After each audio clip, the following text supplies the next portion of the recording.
Praise the Lord. We thank you all once again for joining us on this online service. Praise the Lord. हम सभी का एक बार स्वागत करते हैं इस ऑनलाइन सर्विस में आप शामिल होने के लिए। And we continue with our study on the topic called or chosen. और हम हमारे सीरीज से आगे बढ़ेंगे जो बुलाए गए हैं या फिर चुने गए। And we understood that we're reading from the book of Matthew chapter 22, the parable of the wedding feast. हम मत्ती रचित सुसमाचार 22वें अध्याय से दृष्टांत का भाग पढ़ रहे हैं जिस एक विवाह में जो निमंत्रण भेजे गए थे। And this is a parable that Jesus Christ used to explain to us what the kingdom of heaven is going to be like. और ये दृष्टांत यीशु मसीह ने लिया है वचन में बताने के लिए कि परमेश्वर का स्वर्ग राज्य कैसा होगा। It explains to us about what to expect from God and who is going to enter heaven and who is not going to enter heaven. ये भाग हमें ये बताता है कि स्वर्ग में किसे प्रवेश मिलेगा और किसे नहीं प्रवेश मिलेगा और कैसे-कैसे लोग स्वर्ग में प्रवेश पाए जाएंगे। And we understand by this parable that there is a king who is God who is inviting us to a wedding feast for his son. और इस भाग से हमें ऐसा पता चलता है एक राजा है जो हमारे परमेश्वर है, वो जो अपने बेटे के विवाह में हमें निमंत्रण भेज रहे हैं। And that wedding feast is the time when Christ will return and we will all join up with him to unite the church, the body of Christ, together with Christ. तो शादी में है, वो शादी है जो हमारे यीशु मसीह लौट कर आएंगे और हमारे लिए इकट्ठित होंगे और हमें उस शादी में न्योता भेजेंगे जब हम सब इकट्ठित हो जाएंगे। And we also understood by this that what we do right now, for example, in the Sunday service, what we are doing is we are actually sampling or tasting what that wedding feast will be like. इस Sunday रविवार की service में और इस online ministry में जो हम कर रहे हैं, हम इस शादी के नियोते या फिर शादी के भोग में जो हमें भागी होना है उसका छोटा सा एक भाग हम उसमें चख कर देख रहे हैं परमेश्वर को जानने के लिए कि उस बड़े भोज में क्या होने वाला है। And we see that first of all in this parable the king sends his servants to go out and call everyone he knows to come and enjoy the wedding feast. दृष्टांत के पहले भाग में हमने ऐसा पढ़ा कैसे राजा अपने सेनाओं को या फिर सेवकों को भेजता है लोगों को निमंत्रित करने के लिए कई प्रकार के अपने बेटे के विवाह। There is a specific group that God chooses first, which are the ones he has chosen to come to the wedding feast. परमेश्वर हमेशा एक भाग को चुनता है ताकि उनको बुलाए, उनको निमंत्रित करे आने के लिए शादी में सहभागी होने के लिए। But these people refuse to come because they are busy with things in life. लेकिन ये लोग उसे ठुकरा देते हैं या फिर नकारा कर देते हैं ताकि उन्हें जीवन में नहीं आना है या फिर व्यस्त है अपने कार्यों में। So when we are going out to the streets, for example, talking to people about Jesus Christ or posting things on social media, we are those servants. We are the ones that God has sent to invite people to the wedding feast. हम उस लोग चुने हुए लोग हैं जो इस सेवकाई के बारे में हमारे ऑनलाइन में हम पोस्ट डालते हैं या फिर उसे शेयर करते हैं दूसरों से। हम उन्हें निमंत्रित दे रहे हैं ताकि हमारे मिनिस्ट्री में आकर, हमारे इस भाग में आकर या फिर इस शादी में आकर वो सहभागी हो जाए। And we read in this same parable in verse 6 that these people that were invited got so angry that they even killed some of the messengers. परमेश्वर इतने क्रोधित हो जाते हैं क्योंकि उनको जिसको नियोता भेजकर उन्हें भेजते हैं उनमें से कुछ लोग उनको पकड़कर अनादर कर उनकी मृत्यु या फिर हत्या कर देते हैं और राजा क्रोधित हो जाता है उनसे। So when you and I are talking to people about Jesus and they insult you, they reject you and they hate you, this is exactly what this parable is talking about, these people that killed the messengers. आप और मैं जब यीशु मसीह के बारे में सुसमाचार के बारे में दूसरों से बताते हैं या फिर उसके अपने अनुभव को बताते हैं और आपको ठुकराते हैं, निंदा करते हैं या फिर आपकी डट्टा उड़ाते हैं, मतलब इस दृष्टांत के आधार पर यही होता है हमारे साथ भी वचन ऐसा कहता है। See, God opens up his arms and he invites everyone that he has chosen to come to know him. परमेश्वर अपने दोनों हाथों को फैलाकर हमें निमंत्रित देता है और हमें बुला रहा है अपने चुने हुए को ताकर आकर उसके साथ सहभागी हो जाए। And in this parable, we see that first he had chosen the people of Israel, the Jewish people, the Hebrew people, to be part of that wedding feast. इस भाग में हम ऐसा देखते हैं परमेश्वर ने पहले अपने इब्रानियों को या फिर यहूदियों को या फिर अपने लोगों को चुना और उनको निमंत्रण दिया उस शादी में आने के लिए। But his own people, Jesus Christ's own people, God's own chosen people, rejected that invitation. और इस वचन के आधार पर हमें पता चलता है कि परमेश्वर के खुद के लोगों ने यहूदियों ने परमेश्वर को ठुकरा दिया। And in verse 7 we see that in the story the king sends destruction to the city and burns down the city of those murderers. 7वें वाक्य में हम ऐसा पढ़ते हैं क्योंकि उनके सेवकों को मार दिया गया, अनादर किया गया, परमेश्वर राजा फिर से लोगों को बेचकर उनकी हत्या कर दी जाती है जिन्होंने उन्हें अनादर किया और उनके सेवकों का अनादर किया। And then in verse 9, this king says, okay, if these my own people, the one I called first, are too busy and so violent, go and call everybody else. 9वें वाक्य में हम ऐसा पढ़ते हैं क्योंकि मेरे ही लोग व्यस्त है, वो काम में कहीं अपने जीवन में व्यस्त है, दूसरे लोगों को बाहर जाकर उन्हें निमंत्रण दो और उनको न्योता देकर बुलाकर लेके आ जाओ। So we understood last week that the first calling of the servants of God, those that are serving the king, the first calling is to go and invite everybody else. गए हफ्ते हमने पढ़ा पहला बुलावट उन लोगों को है जो राजा के लोग हैं, उनको बुलाइए, सबको बुलाकर लेके आ जाइए। And those that are following Jesus Christ, those that have been chosen by God for their understanding to be open, their first mission in life is to be like these messengers and to go out and invite everybody.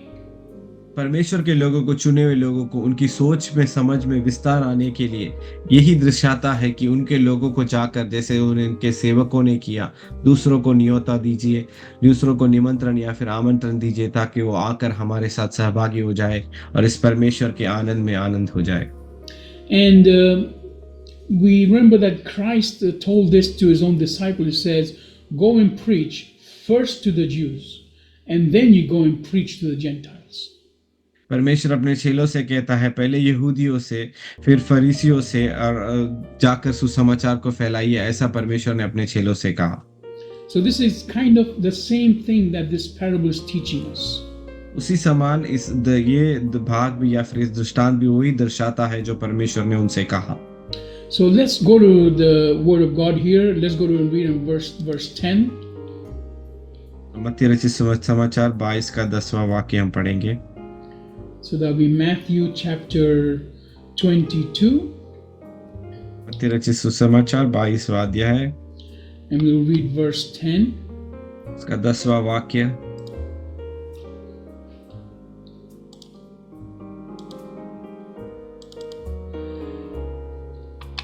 So then verse 9, God tells, or the king says, go therefore into all the highways, as many as you shall find, bid to the marriage. In other words, invite them to the wedding feast. 9वें वाक्य में हम ऐसा पढ़ते हैं कि बाहर जाओ, लोगों को निमंत्रित दो, उनको बुलाओ, जो भी आप पे दिखे उसे बुलाकर इस भोज में और इस मेज पर लेकर आ जाइए। And then in verse 10, we see those servants went out into the streets and brought in everyone they found, evil and good alike, and the wedding hall was packed with guests. 10वें वाक्य में हम ऐसा पढ़ते हैं, अंत उन दासों ने सड़कों पर जाकर क्या बुरे क्या भले जितने मिले सबको इकट्ठा किया और विवाह का घर अतिथियों से भर गया। You see, here we come to understand that God is teaching us here that we don't have to be the chosen people of God in order to come close to Him. ये वाक्य में ऐसे पता चलता है कि परमेश्वर के निकट आने के लिए पहले हमें चुने हुए होना जरूरी नहीं है। We have to simply be the people that God is loving, and He's loving the whole world. परमेश्वर के पास आने के लिए, सिर्फ प्रेमी होने के लिए, परमेश्वर के प्रेमी, और परमेश्वर पूरे जगत से प्रेम करता है। And therefore, everyone is called into the knowledge of Jesus Christ. इसके लिए सभी बुलाए गए हैं परमेश्वर की ज्ञान की, अपरंपार की ज्ञान में। And therefore, there is no excuse for you and I not to be a follower of Jesus Christ. इसके लिए हमें कोई ऐसे व्यर्थ बातें बताने की जरूरत नहीं है कि हम परमेश्वर को उनका पीछा करने के लिए या फिर उनके चेले बनने से हमें क्या रुका रहा है या फिर क्या रुकावटें हैं। And so you have to ask yourself, when God is calling you right now to come and be part of this wedding feast that will take place, what is your excuse? तो परमेश्वर जब आपको आमंत्रित दे रहा है इस भोग में आकर शामिल हो जाने के लिए, तो आपकी आप उसमें क्या आप बता रहे हो कि मुझे ये वजह है, इसके वजह से मैं नहीं आ पा रहा हूँ। See, in verse 10, he said, the king said, go and call everybody. And it says that even good and bad people equally were called. 10वें वाक्य में ऐसा पढ़ते हैं, जाकर सबको बुलाइए, क्या बरे क्या भले कुछ भी नहीं, सबको एक साथ बुलाकर इकट्ठित किया। So no matter how many sins you have committed in your life, God is still willing to invite you to that wedding feast. ये नहीं कि आपने कितने पाप अपने जीवन में किए हैं, लेकिन परमेश्वर आपको बुला रहा है उनके विवाह के उस भोज में आकर शामिल हो जाने के लिए।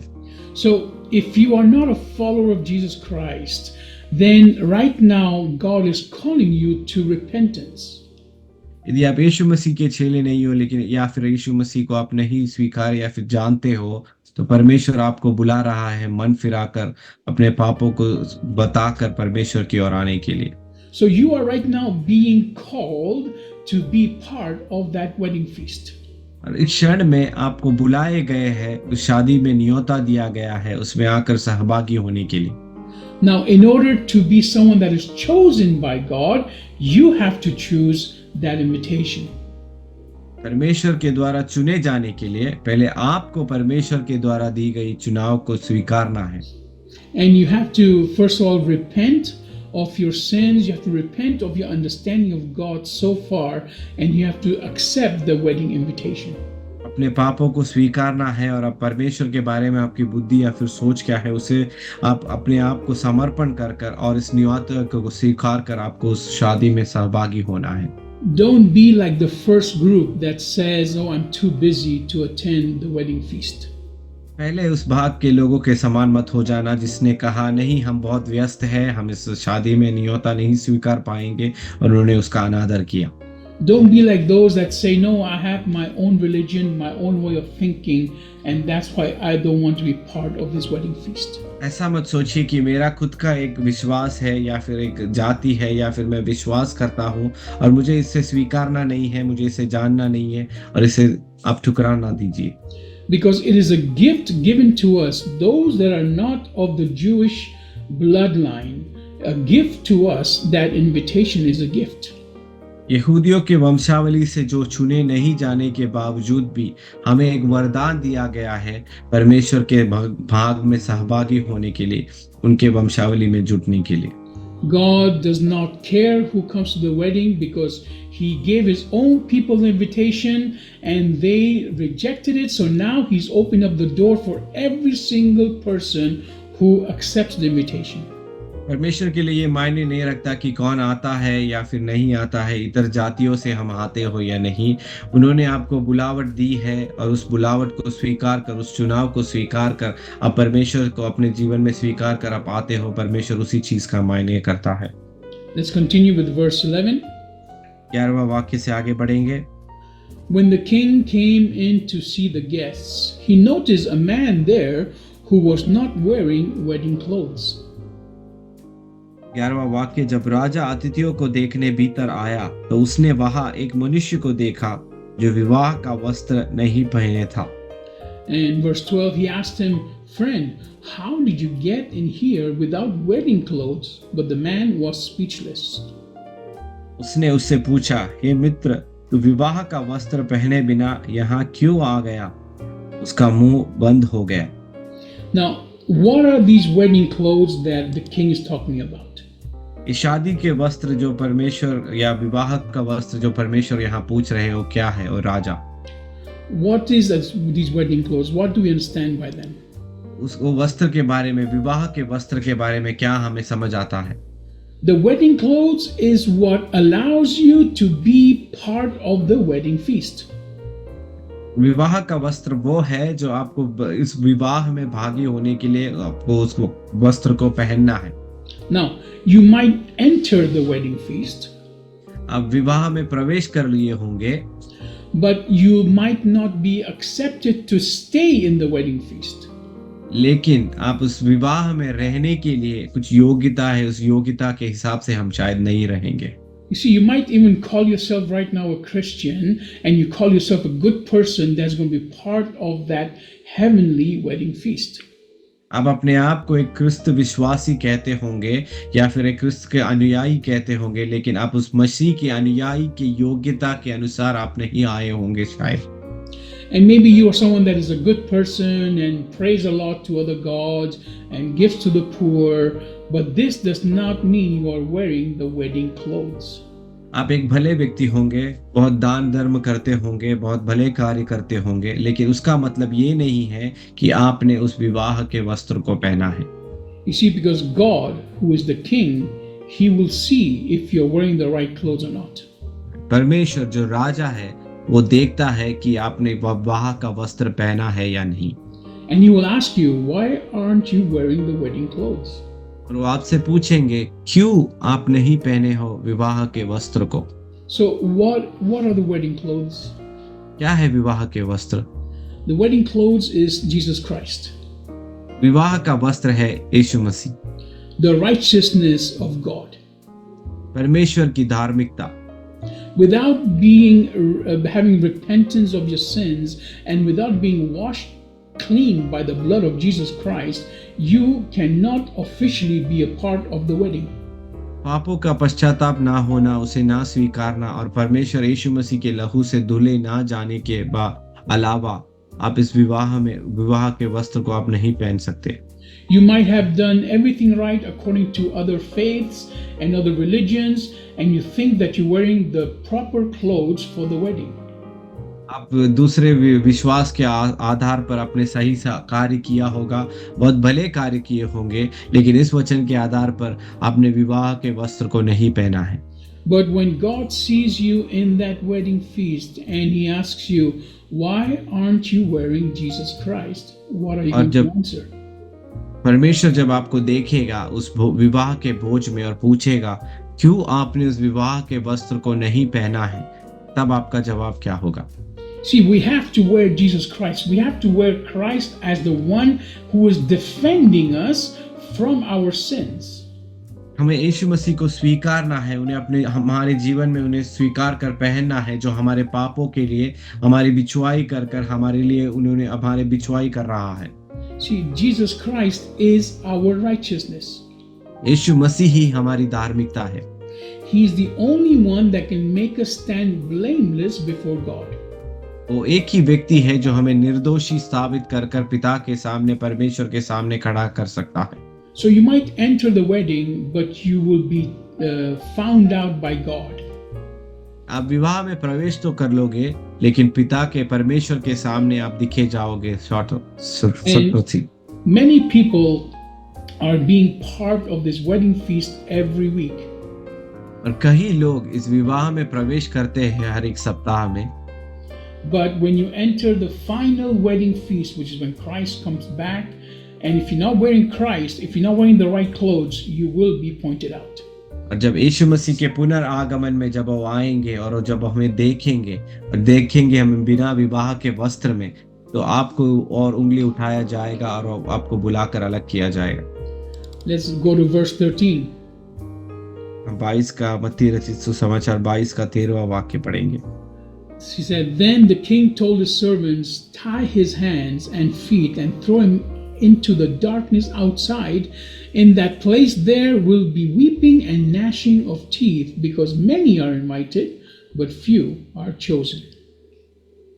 13वां और 14वां वाक्य। तब राजा ने सेवकों से कहा, इसके हाथ पांव बांधकर उसे बाहर अंधियारे में डाल दो, वहां रोना और दांत पीसना होगा, क्योंकि बुलाए हुए तो बहुत है, परंतु चुने हुए थोड़े हैं।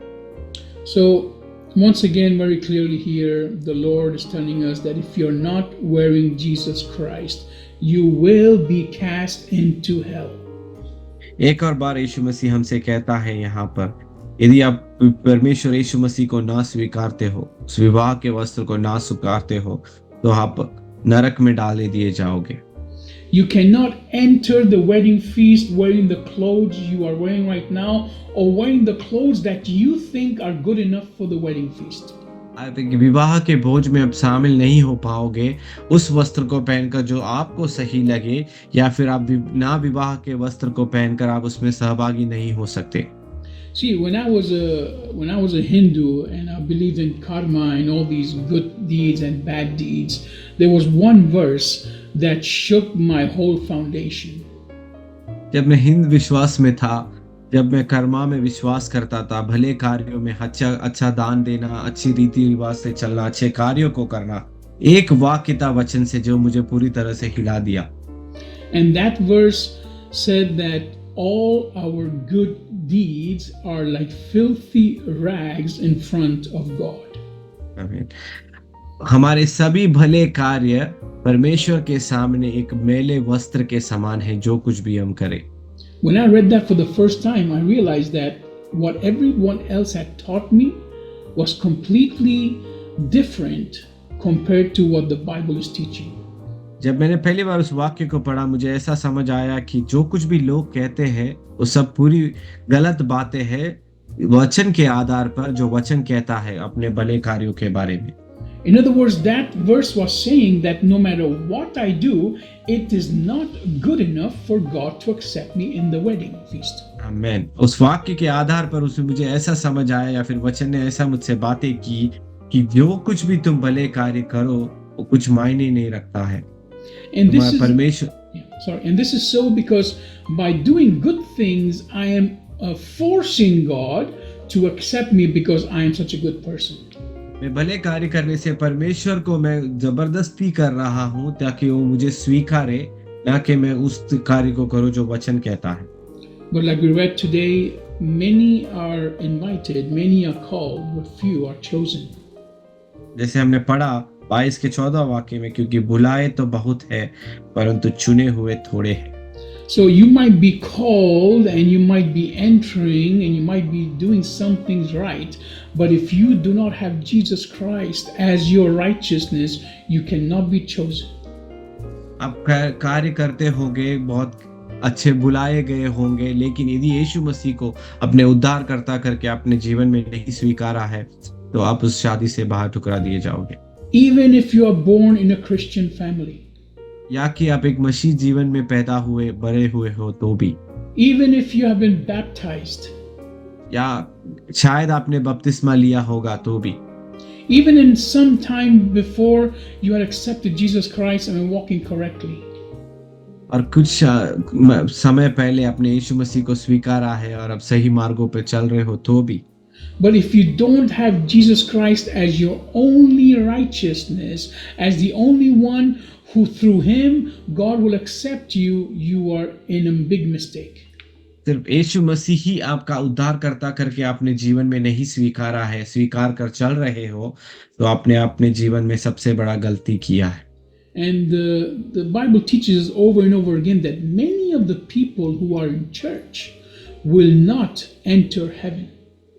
वचन बार बार दोहरा कर कहता है, कई लोग जो मसीह में कहलवाते हैं वो स्वर्ग राज्य में स्वीकार नहीं कर पाएंगे।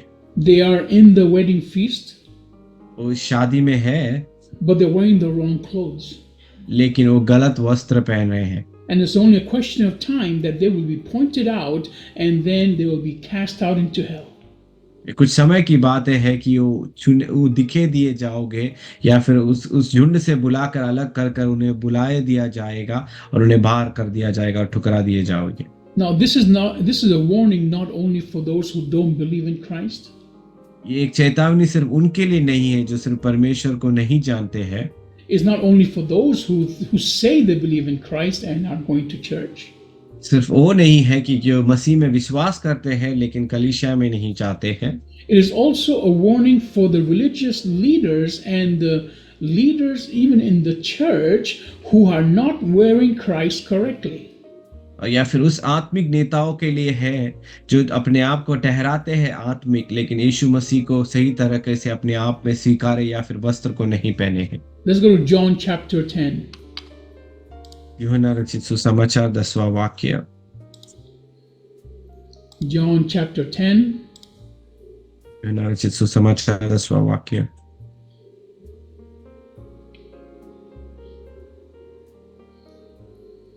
verse 1 and 2. वाक्य 1 और 2। It says, "Truly I tell all of you with certainty, the person who does not enter the sheepfold through the gate, but climbs in some other way, is a thief and a bandit. The one who enters through the gate is the shepherd of the sheep." आमीन। मैं तुमसे सच सच कहता हूं कि जो कोई द्वार से भेड़शाला में प्रवेश नहीं करता परंतु किसी दूसरी ओर से चढ़ जाता है वह चोर और डाकू है, परंतु जो द्वार के भीतर से प्रवेश करता है वह भेड़ का चरवाहा है। So this is actually talking about religious leaders who they say they follow Christ. Okay, they say they follow Christ and they are leading people in the right way, but actually they still have not entered correctly into what God wants them to do. ये वाक्य उस आत्मिक नेताओं के लिए है जो अपने आप को ठहराते हैं कि वो सही मार्गों पर चलते हैं या फिर कर रहे हैं या फिर कुछ करना चाहते हैं, लेकिन वचन के आधार पर उसे कहता है वो यदि सही मार्ग से नहीं चलते, भेड़शाला में से प्रवेश नहीं करते तो वो गलत मार्ग है। It says these shepherds have climbed in another way. They have not entered through the gate. उन्होंने दूसरे मार्ग से प्रवेश किया है लेकिन उन्होंने भेड़शाला से प्रवेश नहीं किया है। So if people who actually know the Bible and say they follow Jesus Christ can be entering the wrong way, who are you and I if we are not in ministry and we want to enter the right way? जो ठहराते हैं कि वो सही मार्गों पर चलते हैं या फिर भेड़शाला से उन्होंने प्रवेश किया है, यदि सही मार्गों से जीवन नहीं बिताते तो आप और मैं कौन है उसे कहने के लिए कि हम सही मार्ग में हैं। So what I'm trying to make you understand here today is that you might think you are in the right way. मैं आपसे क्या समझाना चाहता हूं कि आप सोचते होंगे कि आप सही मार्ग पर चल रहे हो। You might think you're doing everything correct according to Christ. आपको लगता होगा कि अब हर एक चीज सही मार्ग पर करते जा रहे हो But मसीह के हिसाब से। if you're not wearing Jesus Christ as your righteousness, then you are wearing the wrong clothes for the wedding. यदि आप यीशु मसीह को अपना धार्मिक उद्धारकर्ता कर स्वीकार कर नहीं चल रहे हो तो आप गलत विवाह के वस्त्र को पहने हो। And we saw here that God is calling everybody for the wedding feast. और हमने यहाँ देखा कि परमेश्वर ने सभी लोगों को बुलाया है, निमंत्रण दिया है इस विवाह में आने के लिए। Doesn't matter if you are born in a Hindu family or Muslim family. आप चाहे हिंदू विश्वास में पैदा हुए हो या फिर मुस्लिम परिवार में पैदा हुए हो, Even if कोई you're मायने born नहीं रखता। in a Christian family, या फिर आप एक क्रिश्चियन विश्वास में पैदा हुए हो तो भी you still have to make the choice to accept the invitation. आपको उस चुनाव को स्वीकारना है, ताकि उस निमंत्रण को स्वीकारना है आपको। And then once you accept the invitation, you have to put on Christ, and then you can be part of the wedding feast. एक बार आपने उस नियोते को चुना या फिर स्वीकार लिया, फिर आपको उस वस्त्र को, यीशु मसीह के वस्त्र को पहनना है अपने जीवन में दर्शाने के लिए। See, many are called, few are chosen. कहीं बुलाए गए हैं लेकिन कुछ ही चुने गए हैं। So many will be invited to the wedding feast and they will go. कहीं बुलाए गए हैं और वो जाएंगे भी उस विवाह में। But in order to stay in the wedding feast and to see the wedding happen, you have to be wearing Jesus Christ. लेकिन उस विवाह में जाने के लिए और उस विवाह में स्थिर रहने के लिए आपको यीशु मसीह के वस्त्र को पहनना है। In other words, you have to understand that Jesus Christ is the only way. यीशु मसीह ही वो एक मार्ग है, वो ही मार्ग है हमारे लिए। You have to understand that He's the only one that can wash you away from your sins. आपको ये समझना है कि यीशु मसीह ही मार्ग है और सिर्फ वो ही है जो हमारे पाप से हमें धुला सकता है, and that He's the only one that's going to give you eternal life next to Him. और वो ही यीशु मसीह ही है जो आपको अनंत काल के जीवन को आपको दे सकता है। So even the criminals are called, या फिर कुछ का बुरे कर्म करने वाले बुलाए गए हैं, बुरे लोग, even those that hate God are called. जो परमेश्वर से निंदा करते हैं या फिर वो पसंद नहीं करते, वो भी बुलाए गए हैं। Even those that the world calls us criminals are called. इस दुनिया जिसे पापी या फिर दुष्कर्मी कहते हैं, वो भी बुलाए गए हैं। There is no one who God cannot wash clean.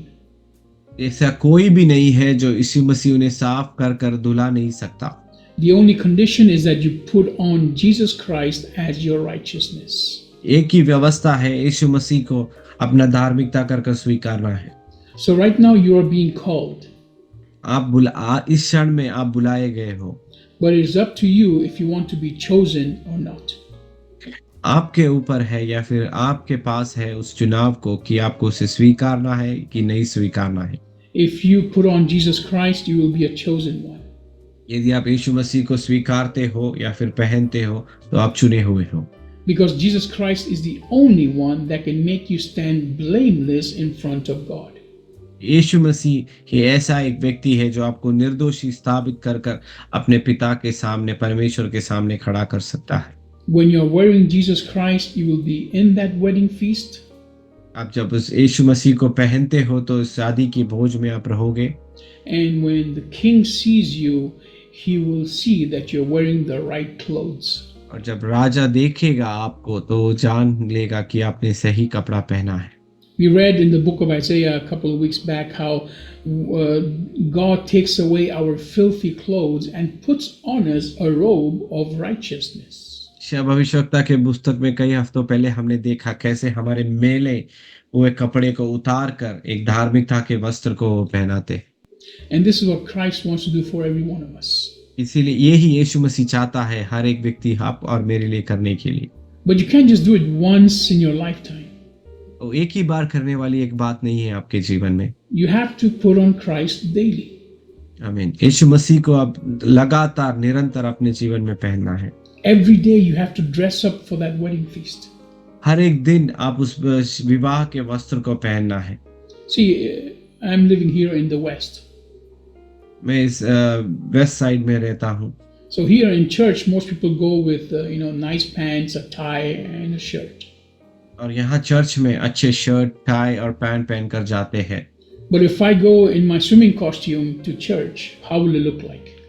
और मैं अपने तैरने वाले कॉस्ट्यूम में या फिर स्विमिंग कॉस्ट्यूम में जाऊँ कलीसिया में या फिर चर्च में तो कैसा लगेगा? I am not wearing the right clothes for the feast. मैं अच्छा कपड़ा या फिर सही कपड़ा नहीं पहन रहा हूँ उस भोज के लिए।